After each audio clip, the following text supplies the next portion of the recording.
जैसे द्वारिका में भगवान का ऐश्वर्य धन जो है, तिरुपति द्वारिका इन सब जगह, जगन्नाथपुरी में भगवान जो है खूब भोजन स्वीकार करते हैं वहाँ पर, तो भगवान का वो एक अलग ऐश्वर्य है।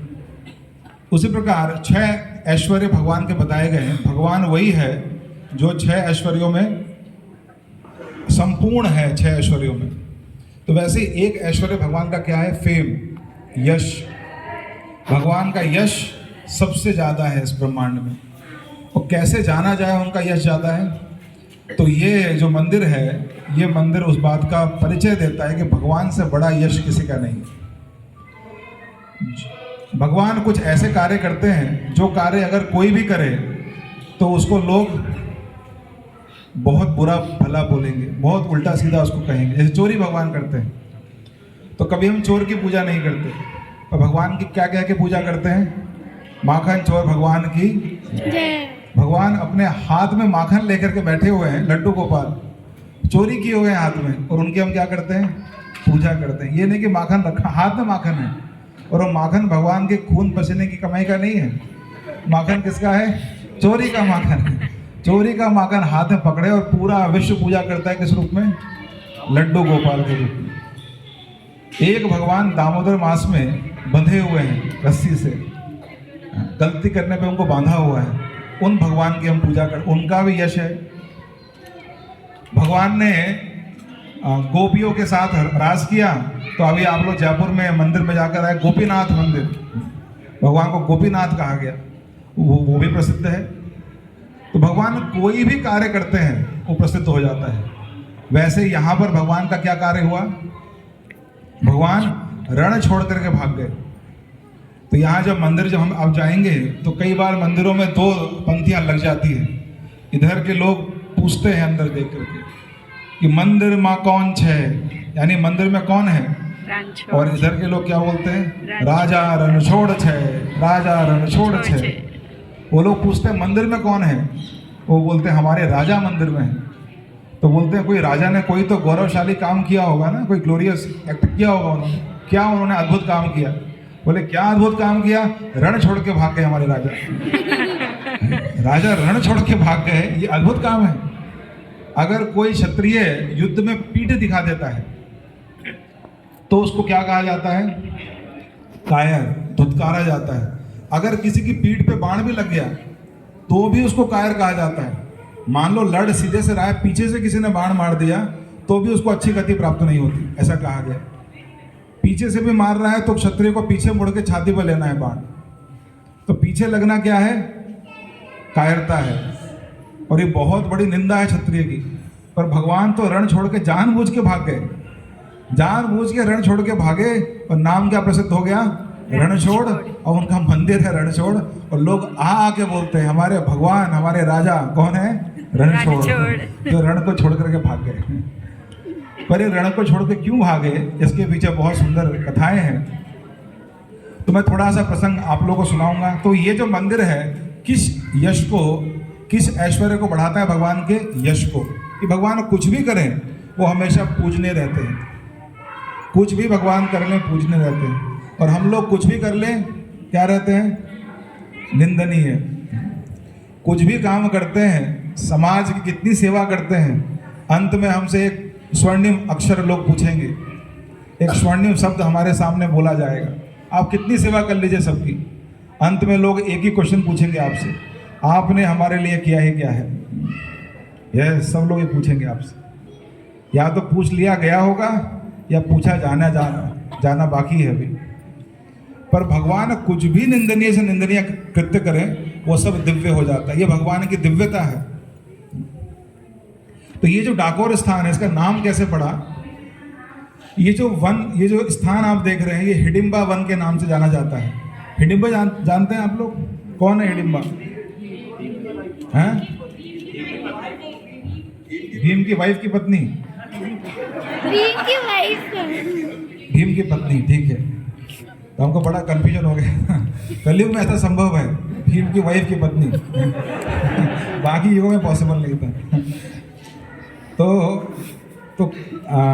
भीम की जो पत्नी थी हिडिंबा, इनके पुत्र कौन थे? घटोत्कच, है ना, उनका बड़ा आतंक था महाभारत के युद्ध में, आपने सुना होगा। और उनके पुत्र कौन थे? उनके पुत्र भीम। नींद सही में पूरा नहीं हुआ लगता है भक्तों का। तो उनके पुत्र कौन थे? घटोत्कच के बर्बरी, जिनको खाटू श्याम के नाम से आज लोग प्रसिद्ध हैं। उधर जयपुर के बगल में उनका एक स्थान है, भगवान ने उनको भी प्रसिद्ध कर दिया है खाटू श्याम के नाम से। तो ये हिडिंबा वन था जहाँ हिडिंबा रहती थी, और ये बहुत सुंदर स्थान था। हमारे शास्त्रों में कहा गया मानवों से श्रेष्ठ कौन है? असुर। असुर राक्षस मानवों से श्रेष्ठ प्रजाति है, मानवों से श्रेष्ठ योनि है। शक्ति के मामले में, ऐश्वर्य के मामले में, भक्ति के मामले में ऑफकोर्स हम लोग हैं। तो ये हिडिंबा वन का क्षेत्र है। यहाँ पर एक संत थे, एक ऋषि थे, उनका नाम था डंक ऋषि। और डंक ऋषि यहीं पर रह करके तपस्या करते थे, और वो उपासक थे भगवान शिव के, बड़े उपासक थे। तो भगवान शिव की उन्होंने उपासना की, और शिव जी आशुतोष हैं, तुरंत प्रसन्न हो जाते हैं।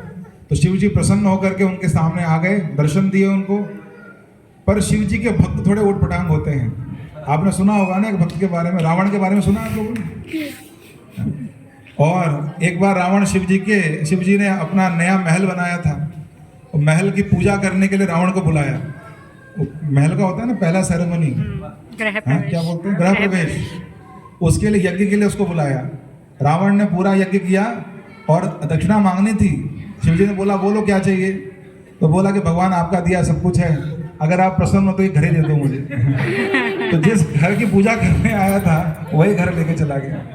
तो शिव जी ऐसे आशुतोष है, उसको भोले बाबा भी कहते हैं, भोलेनाथ कहते हैं, बहुत भोले हैं, क्योंकि वो भगवान की सेवा में रत रहते हैं और उनको भौतिकता से कोई अर्थ नहीं, सबको सब प्रदान करते हैं, पर खुद पेड़ के नीचे रहने वाले हैं शिव जी।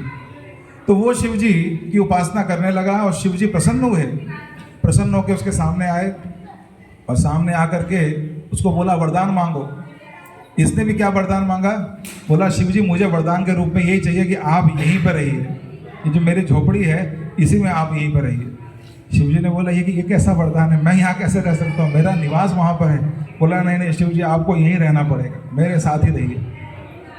तो शिव जी उसकी बात को सिद्ध करने के लिए अपने एक विग्रह के रूप में, एक लिंग के रूप में वहाँ पर विराजमान हुए। उन्हीं को आज डंकनाथ मंदिर कहते हैं, या फिर डंकेश्वर महादेव के नाम से प्रसिद्ध है।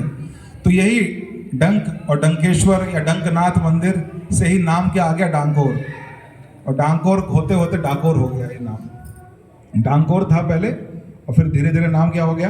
डाकोर। तो ऐसे इस स्थान की कथा है डाकोर की।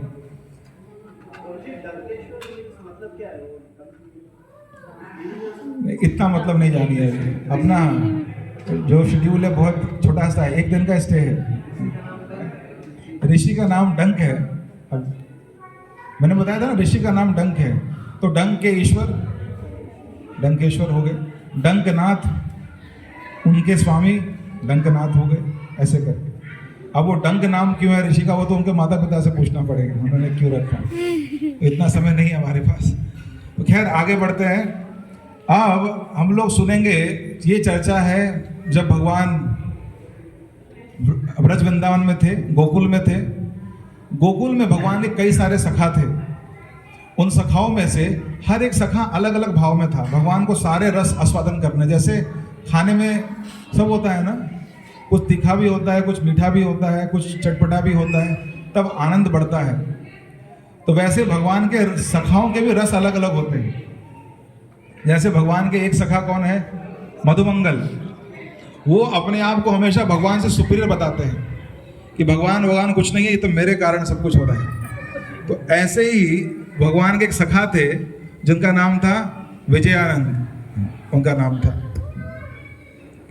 तो ये भगवान के सखा थोड़ा हठी थे, थोड़ा अहंकार रखते थे। तो एक बार भगवान ब्रज में, होली का फेस्टिवल बहुत फेमस है। आप लोग कितने लोग होली में गए हैं ब्रज में? कभी कोई नहीं गया होली में। भक्त लोग जाते भी नहीं जनरली, क्योंकि वहाँ बहुत भीड़ रहती है। तो वहाँ होली के समय में ब्रज में राधा कृष्ण होली खेलते थे, बरसाने से और नंदगांव से लोग बहुत होली खेलते थे। तो सब होली खेल रहे थे, होली की पूजा भी चल रही थी, सारा ब्रज वहाँ आया था, एक व्यक्ति वहाँ नहीं गया था। ये विजयानंद गोप, जो भगवान के कहने के लिए तो मित्र थे पर अहंकार में थे।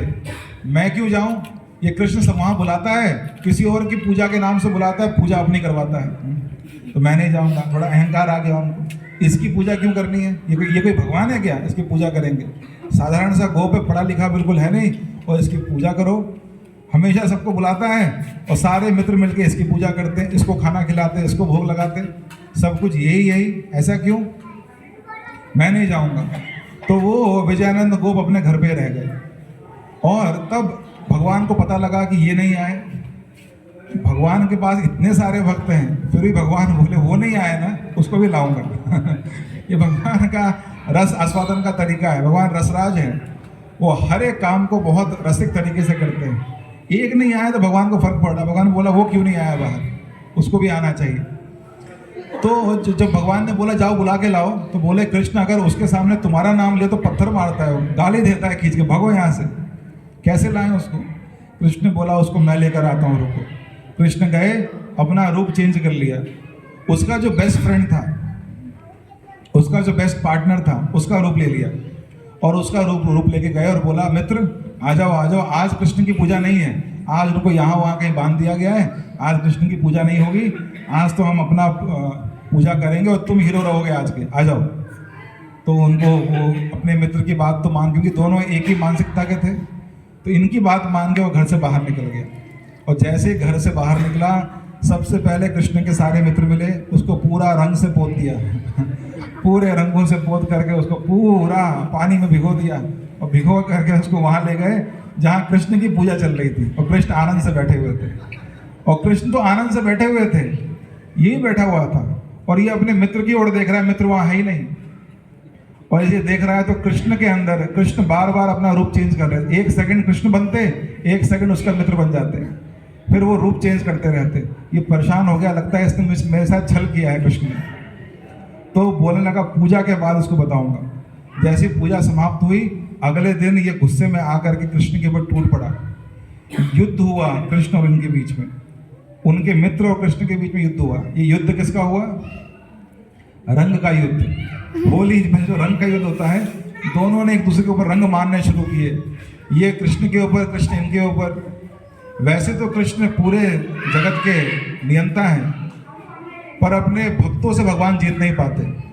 तो इस रंग के युद्ध में क्या था कि जो कोई किसी को रंग मारता, वो पीछे थोड़ा जाता, फिर रंग मारते, फिर रंग मारते। आपने खेला होगा ना होली में, रंग मारते मारते पीछे लेके चले जाते हैं लोगों को।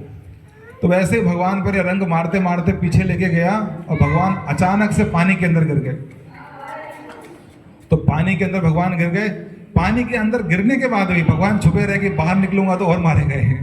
तो भगवान छुपे रहे अंदर पानी के, फिर भी इसको ना दया नहीं आई। ये बोला आज छोड़ूंगा नहीं उनको, पानी में कूद गया मारने के लिए, अंदर कूद गया। और अंदर कूद के भगवान नहीं मिले, यहाँ वहाँ छुप गए थे। तो अंदर ढूंढने लगा भगवान को, ढूंढ ढूंढ करके भगवान को मारना था इसको। इन्होंने मुझे धोखा दिया, अपनी पूजा करवाई गलती से, मैं छोड़ूंगा नहीं। अंदर घुस गया, और जब अंदर घुसा तो भगवान ने इसको अपना स्वरूप दिखाया कि मैं कौन हूँ। ये देख करके थर थर कांपने लगा पानी के अंदर। प्रणाम किया भगवान को, बिल्कुल थर थर कांप गया, बेहोश ही हो गया था ऑलमोस्ट। भगवान इसको बाहर निकाले। अब तो बाहर निकलने के बाद तो इसका जो क्षमा याचना इसने करना शुरू किया कि भगवान मैंने इतना बड़ा अपराध किया आपके प्रति, मैंने आपको गोप ग्वाल समझा, आप कौन हो, स्वयं भगवान हो, लक्ष्मीपति हो। और मैंने आपको क्या समझा, एक साधारण गोप समझा, आप मुझे क्षमा कर दीजिए। गिर गिर करके क्षमा याचना करने लगा। भगवान तो क्षमा नहीं करने वाले थे क्योंकि इसे बहुत अहंकारी था, पर इतना याचना किया कि भगवान को दया आई। भगवान ने बोला ठीक है उठो उठो उठो, हाँ तुमको भी मेरा प्रेम प्राप्त होगा, पर तुमको एक बार कलयुग में यहाँ आना पड़ेगा। अहंकार था ना थोड़ा भक्ति में, बोला तुमको एक बार यहाँ आना पड़ेगा। एक बार तुम यहाँ आओगे कलयुग में, आज से 4200 सालों के बाद, यानी अभी से 800 वर्ष पूर्व, उस समय से 4200 ईयर्स के बाद तुम आओगे, और तुम आओगे और मैं तुमको इसी स्वरूप में दर्शन दूंगा और तुम्हारे साथ ही रहूंगा। तो ये सोच करके बड़ा अच्छा लगा इनको।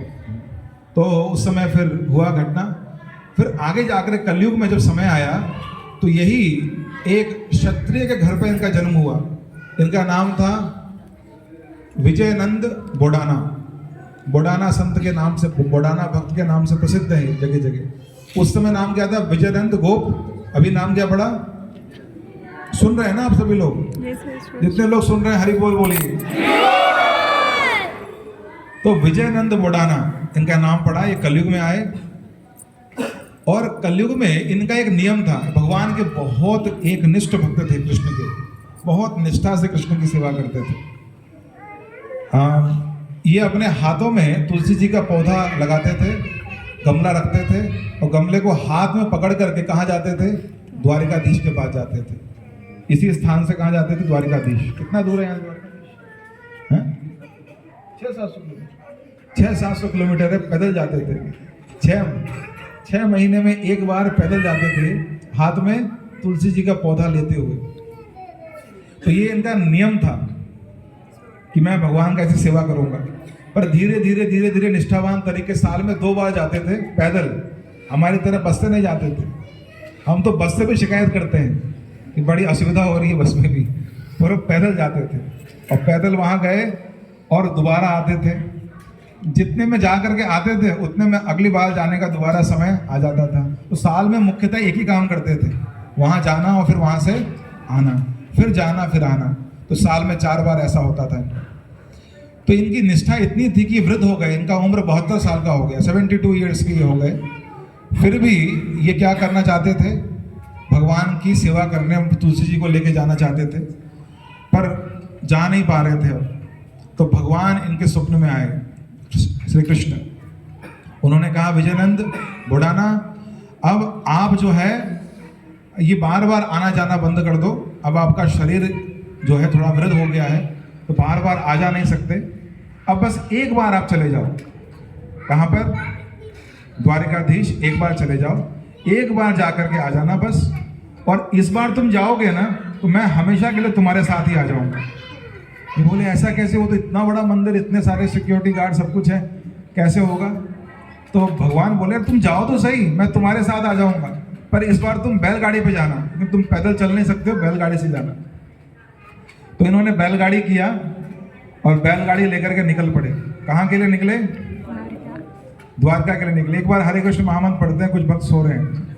हरे कृष्णा कृष्णा कृष्णा हरे राम तो ये बैलगाड़ी लेके कहाँ निकल पड़े? द्वारकाधीश। और किससे निकले थे द्वारिकाधीश के पास? बैलगाड़ी से गए थे। पर क्यों गए थे बैलगाड़ी से? उनको लेके आने के लिए। तो वहाँ के पुजारी लोग जो थे, गगुली ब्राह्मण उनको कहते हैं, तो वहाँ पर उनका वंश चला हुआ आ रहा था, तो ब्राह्मण थे। तो उन्होंने देखा ये तो हर बार आता है बोडाना, इस बार ये बैलगाड़ी पे क्यों आया है? तो उससे लोगों ने पूछा, जो वहाँ के लोग थे, कि तुम ये बैलगाड़ी से क्यों आए हो? तो बोलते वो विग्रह लेके जाऊंगा अपने साथ। अरे तुम्हारा दिमाग खराब है, विग्रह लेके जाओगे? और हमारे सामने और बोल रहे हो विग्रह लेके जाओ, जैसे हम तुमको लेके जाने देंगे। बोले नहीं, मैं लेके जाऊंगा। तुम्हारा दिमाग खराब है, लेके जाओगे? ये हमारे विग्रह है भगवान के, हमारा पूरा वंश सेवा कर रहा है, इतने लोग आते हैं द्वारिकाधीश की सेवा करने के लिए, तुम धाम ही लेके चले जाओगे क्या? धाम के विग्रह लेके चले जाओगे? तुम्हारी इतनी हिम्मत? बोले मेरी हिम्मत नहीं है, भगवान की हिम्मत है, वो मेरे साथ जाएंगे। बोला ये मजाक कर रहा है, पागल है, मजाक कर, लगता है वृद्ध हो गया है, इसलिए इसका दिमाग थोड़ा सा ऐसा खिसक गया है। पर फिर भी उनके मन में भय था कि ये भक्त तो बहुत बड़ा है, झूठ तो नहीं बोलता है। अब ये बैलगाड़ी भी लेकर के आया इस बार, और वो मंदिर के गेट के सामने ही खड़ा था कि आप लोग जाओ, मैं लेके जाऊंगा। अब सबका दिमाग खराब, कहीं लेके तो नहीं चला जाएगा। बाकी लोगों ने बोला, अरे बूढ़ा है, इतनी सिक्योरिटी लगाई हुई है, कहाँ से हो जाएगा? कितने तो लोग हैं और सैकड़ों सिक्योरिटी गार्ड हैं, कैसे वृद्ध व्यक्ति खुद खड़ा नहीं हो सकता नीचे से ऊपर, और भगवान के विग्रह इतने भारी हैं, कैसे लेके जाएगा उनको? संभव ही नहीं। ये पागल हो गया है, ऐसी बातें बोल रहा है। तो सब ऐसा करके और एक्स्ट्रा सिक्योरिटी वहां लगा के चले गए। और बुढ़ाना वहां पर खड़ा था, तो वो बोल रहा था, भगवान आपने बुलवा तो दिया है, अब मैं कैसे लेके जाऊंगा आपको? मैं आपका भक्त हूँ, मेरी बात ऐसे रह जाएगी फिर। भगवान ने बोला, भगवान ने गीता में वचन दिया है, नाम है भक्त्या, मेरे भक्तों का वचन कभी खाली नहीं जाएगा। तो रात में जितने सिक्योरिटी गार्ड थे, भगवान ने सबको जैसे आप लोगों को नींद आ रही है कथा के अंदर, वैसे भगवान ने सुला दिया उनको पूरा, पूरा सो गए। भक्त वैसे भी सोने में एक्सपर्ट है। जब में भी क्या करते हैं, सोते हैं, और कथा में भी। तो भक्त अगर रात में 6 घंटा सोते हैं तो कोई उनसे पूछे आप कितना सोते हैं तो बताते हैं 9 घंटा। 6 घंटे रात में, 2 घंटा जप में और 1 घंटा भागवत क्लास में, टोटल 9 घंटे हम लोग सोते हैं। तो वो तो भगवान ने सबको सुला दिया और सोने के बाद सारे गेट अपने आप खुलने लगे। ये पहले कब हुआ था, याद है आपको? पहले कृष्ण का जब जन्म हुआ था तो ऐसे चमत्कारी विग्रह हैं, ये स्वयं कृष्ण ही हैं, स्वयं कृष्ण ही हैं। वही पद जो इन्होंने किसको दिया था, वसुदेव जी को, वही किनको दे दिया, बुढ़ाना को। वो इतने प्रिय भक्त हैं भगवान के बुढ़ाना। तो उनको भगवान ने सारे पट खोल दिए, सारे सिक्योरिटी गार्ड सब सो गए, और सब सो गए और भगवान के विग्रह खुद निकल करके बाहर आए। और भगवान खुद कहाँ बैठे, बैलगाड़ी पे आके बैठ गए। बुढ़ाना इंतजार कर रहे थे, भगवान पीछे बैठ गए, हाथ ऐसे ऐसे किया, बोले बुढ़ाना चलो। ये पीछे देखे, बोले भगवान आप आ गए? हाँ आ गए, वरना तुम तो मुझे ला नहीं पाते, इतने वृद्ध हो तुम मुझे उठा नहीं पाते, मैं आ गया। अब चलो तेज तेज चलना, क्योंकि वो लोग ढूंढते हुए पीछे आ रहे होंगे, पकड़े गए तो मर जाओगे, देखना तुमको मार देंगे वो लोग पकड़ कर। तो बुढ़ाना तो पूरा स्पीड से चलने लगा, पर उसका पूरा स्पीड भी कितना स्पीड था, बहुत धीरे धीरे, बहुत धीरे धीरे। भगवान बोले बुढ़ाना चलो चलो। अब बुढ़ाना को तो वृद्ध थे, चल ही नहीं पा रहे थे। तो भगवान ने बोला ठीक है रुको रुको, तुम पीछे बैठो मैं आगे बैठता हूँ। तो भगवान ने चेंज कर लिया, भगवान ने बुढ़ाना का स्थिति देख के उनको पीछे रखा और भगवान सारथी बने। किनके? बुढ़ाना। ये पद भगवान ने पहले किसको दिया था? अर्जुन को दिया था। वही पद भगवान ने किसको दिया? भक्तराज बुढ़ाना को दिया। यही पद इनको मिल गया। और ये पीछे आराम से बैठे हुए थे, रो रहे थे कि भगवान एक तो आप स्वतः मेरे साथ आ गए, और दूसरा मेरे क्या बन गए? सारथी बन गए। बिना योग्यता के आप लक्ष्मीपति, मैं कहाँ कंगाल, और आप कहाँ सारथी बन गए मेरे। और ऐसा बोल करके निकलने लगे वहाँ से। भगवान निकलते निकलते तेज से, बैल लग ही नहीं रहते, वो बैल हैं, बैलों को लग रहा था हम घोड़े की योनि में आ गए हैं। वो तेज से भाग रहे थे घोड़े की तरह, और भगवान बैलों को भगा भगा के ले गए। आपकी बस से तो तेज आए भगवान, जो आप लोग नाथद्वारा से आए ना, उससे तेज भगवान आए, और तेज आए और ओवरनाइट पूरी जर्नी कवर कर ली। कहाँ पहुंच गए? डाकोर के पास एक स्थान था, वहां पहुंचे। रात में थोड़ा विश्राम भी किया भगवान ने। बहुत तेज चला रहे थे ना, तो भगवान तो थकने वाले नहीं थे, पर वो जो बैल थे जो अपने आप को घोड़े मान रहे थे, तो उनको कुछ समय के बाद पता लगा हम बैल ही हैं, थोड़ा थक गए थे। तो भगवान उनको रेस्ट कराने के लिए वहीं पर रुके। वहाँ पर एक नीम का पेड़ था जहाँ भगवान ने रेस्ट किया, और बुढ़ाना और भगवान दोनों ने नीम की एक डाली को पकड़ करके रेस्ट किया था। जिस डाली को भगवान ने पकड़ के रखा था, आज भी वहाँ चलेंगे, वहाँ उस पेड़ के नीचे भगवान ने रेस्ट किया है। और वो पेड़ की जो डाली भगवान ने पकड़ी थी, वो डाली कैसी हो गई है? मीठी हो गई। उसमें से मीठे मीठे, नीम का टेस्ट कैसा होता है? कड़वा, पर वो नीम का एक डाली कैसा हो गया? मीठा हो गया। तो वो आज भी है, उसी को बोल रहे थे ना मीठा नीम। दातुन भी भगवान ने वहाँ पे किया था, भगवान ने दातुन भी किया, सब कुछ रेडी होकर के, फ्रेश होकर के फिर वहाँ से आगे निकले। और अब आगे निकलते समय बुढ़ाना को आगे बैठा दिया। भगवान श्रेय देने में माहिर है। शुरुआत बुढ़ाना ने किया, अंत बुढ़ाना ने किया, पर बीच में मुख्य काम किसने किया? भगवान। बुढ़ाना को दोबारा बैठाया, अब तुम लेके चलो। तो बुढ़ाना लेके गए और ले करके रखा। अभी तब तक वहाँ के ब्राह्मणों को पता लग गया था। वो बोले ये हो ना हो, इसकी बैलगाड़ी गायब है, बुढ़ाना गायब है और भगवान गायब है। ये तीनों कहाँ शक जा रहा है कि बुढ़ाना लेके भाग गया है। ये लेके भाग ही गया आखिरकार, कि कैसे लेके भागा। तो बाकी लोग बोले ये सब सोचने का विषय नहीं, भी चलो जाके पकड़ो उसको, कहाँ का रहने वाला है, वो डाकोर का रहने वाला है, चलो वहाँ पर। वो सब ब्राह्मण यहाँ डाकोर में आ गए तेजी से आकर के। और जब भगवान को पता लग गया ब्राह्मण आ रहे हैं और वो तो छोड़ेंगे नहीं इसको, तो भगवान ने बोला तुम मुझको छुपा दो। तो यहीं पर गोमती नदी जो बह रही है, तो गोमती नदी का जो एक निचला भाग है, वहीं पर भगवान को उन्होंने बोला, भगवान ने बोला मुझे जल के अंदर रख दो। तो जल के अंदर छुपा करके रख दिया गया भगवान को। और भगवान जल के अंदर छुप गए वो ब्राह्मण लोग आए, भगवान ने बोला बताना नहीं मैं यहाँ पर हूँ, मैं तुम्हारे साथ रहना चाहता हूँ।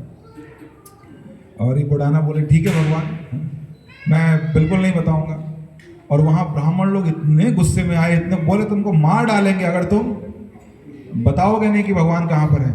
बोला नहीं, भगवान मना किए थे। ये इतना ज़्यादा इसको भगवान से प्रेम लगाव था कि वो मारने के लिए इसको आ रहे थे।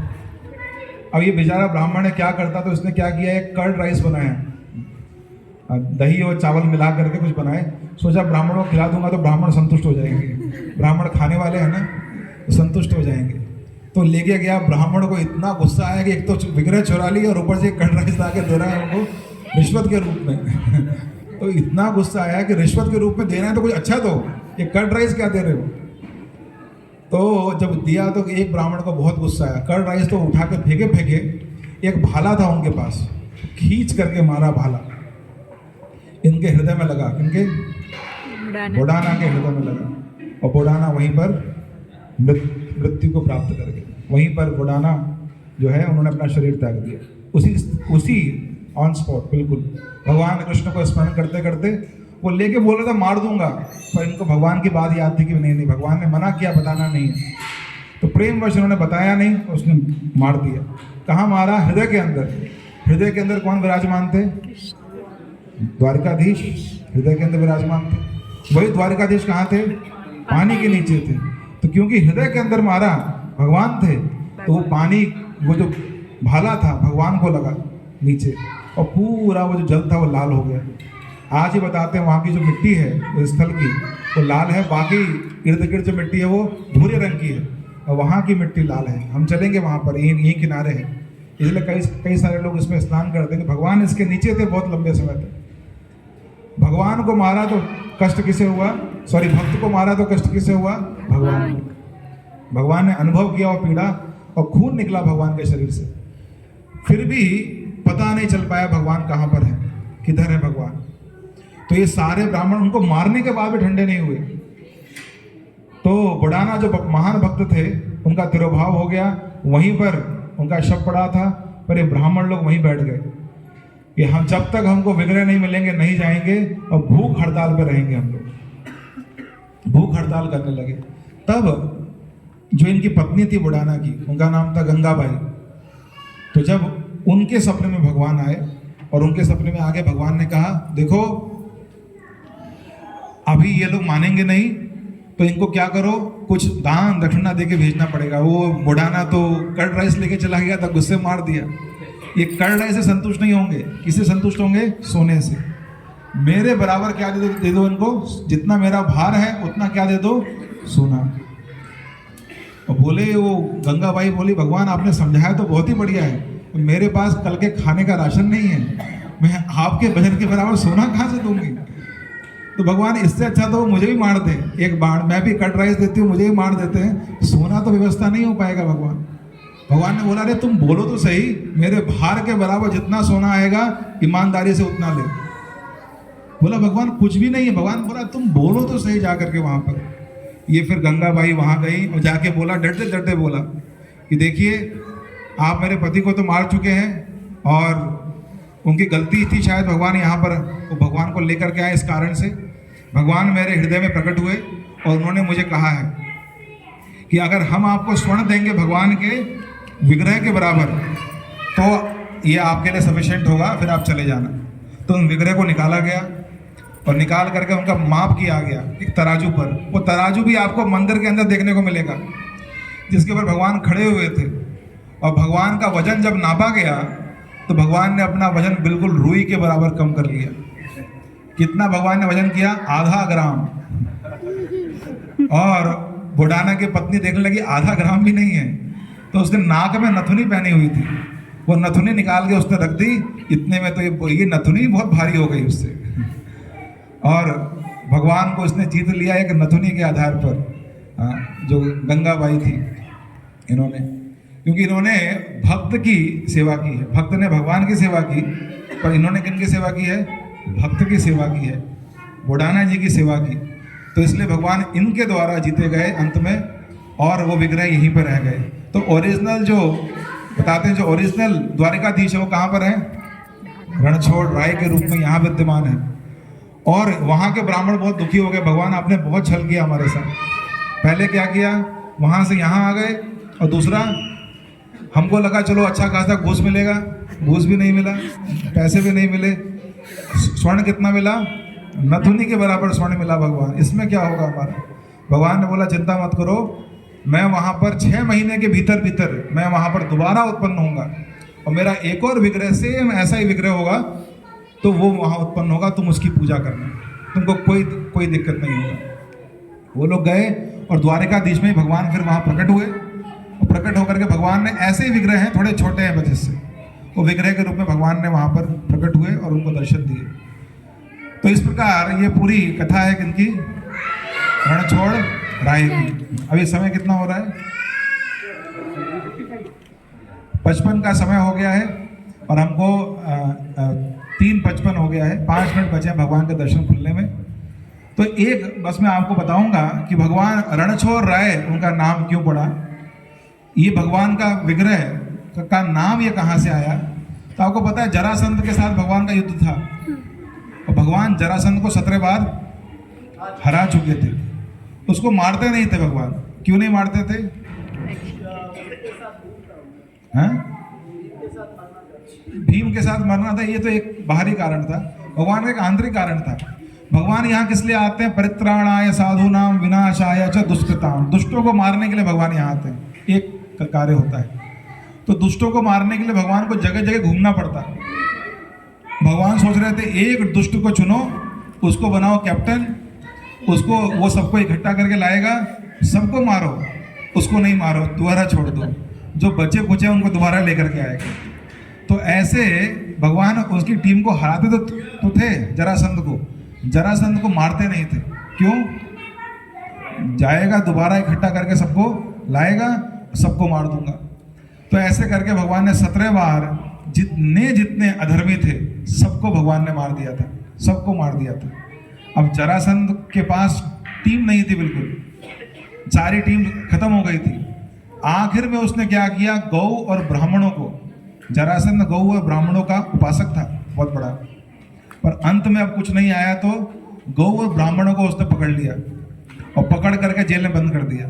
बोला इस बार अगर मैं हारा, यज्ञ करो यहाँ बैठ करके, यज्ञ में आहुति डालो, अगर और मेरे विजय के लिए आहुति डालना, अगर मैं हारा तब तुम देखना, हारने के बाद मैं ऑर्डर दे दूंगा तुम सबको मारने का, जो सेना बचेगी वो तुमको मार देगी यहाँ, गौ और ब्राह्मणों। अब ब्राह्मण कंफ्यूज थे कि ब्राह्मण हमेशा किसके पक्ष में है, भगवान के पक्ष में। पर यहाँ पर क्या बोला गया है कि अगर भगवान जीते तो गौओं को ही मार दूंगा, ब्राह्मणों को ही मार दूंगा। तो ब्राह्मणों को चिंता हुई बाकी ब्राह्मणों की, गौओं की, तो वो वहाँ पे क्या प्रार्थना कर रहे थे, भगवान इस बार आप कैसे भी करके हार जाना, भगवान कैसे भी करके हार जाना। और भगवान का तो नाम ही क्या है, भगवान का नाम ही जो है विजय है। भगवान का नाम भागवत में कहा गया है सुराट, वो पूरे पृथ्वी के सुराट है, उनसे श्रेष्ठ मत परत तरन नान्याद, कोई श्रेष्ठ है ही नहीं भगवान से। तो कैसे कोई जीत सकता है उनसे बिना भक्त हुए।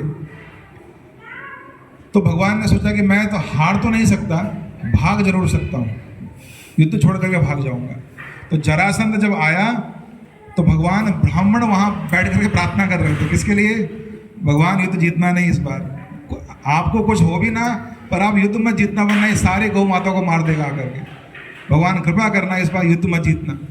तो भगवान उनकी प्रार्थना सुने, और जब जरासंध आया तो भगवान वहाँ से, और उससे कुछ समय पहले ही भगवान ने क्या किया था कि भगवान के इतने युद्ध हो रहे थे तो द्वारिका जो मथुरा वासी थे बड़े परेशान थे कि भगवान हम आपके सामने आए, आपको देखने के लिए आए, आपसे आकर्षित होकर के आए, पर आप तो समय बिताते नहीं हमारे साथ, और हमेशा कहाँ रहते हो, युद्ध में ही रहते हो। तो भगवान कभी हमारे साथ शांति से बैठकर कुछ बातें करो, कुछ चर्चा करो, कुछ उत्सव मनाओ, ये तो आप कभी किए नहीं, हमेशा युद्ध में भाग जाते हो।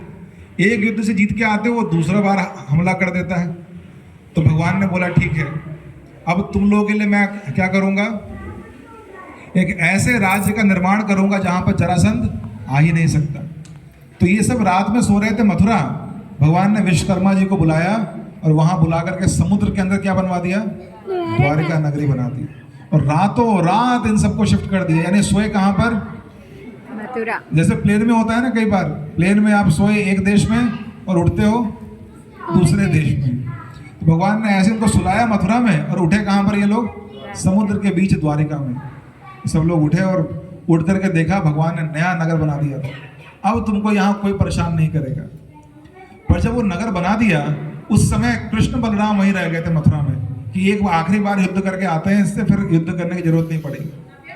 तो आखिरी बार जब ये जरासंध युद्ध करने आया, बहुत बड़ी सेना को लेकर के आया दोबारा, और एक और राक्षस को लेकर आया, उसका नाम था काल्यवन उसको लेकर गया।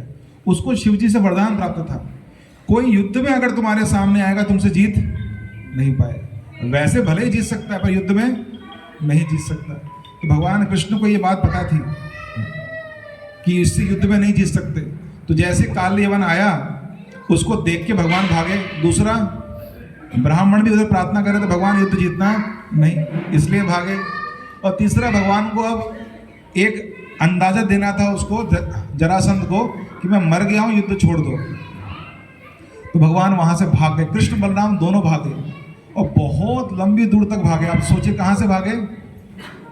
मथुरा से। यूपी से भागे भगवान, मथुरा से, और ये गुजरात बॉर्डर पे आ गए भगवान, भागते भागते। और भागते भागते जरासंध ने देखा कि भगवान ऊपर चढ़ गए पहाड़ के ऊपर। प्रवर्ष उसका नाम है, जहाँ खूब वर्षा होती थी, उस पहाड़ के ऊपर भगवान चढ़ गए। और बहुत ऊंचा पहाड़ था, 88 मील ऊंचा पर्वत था, ऐसा बताया गया।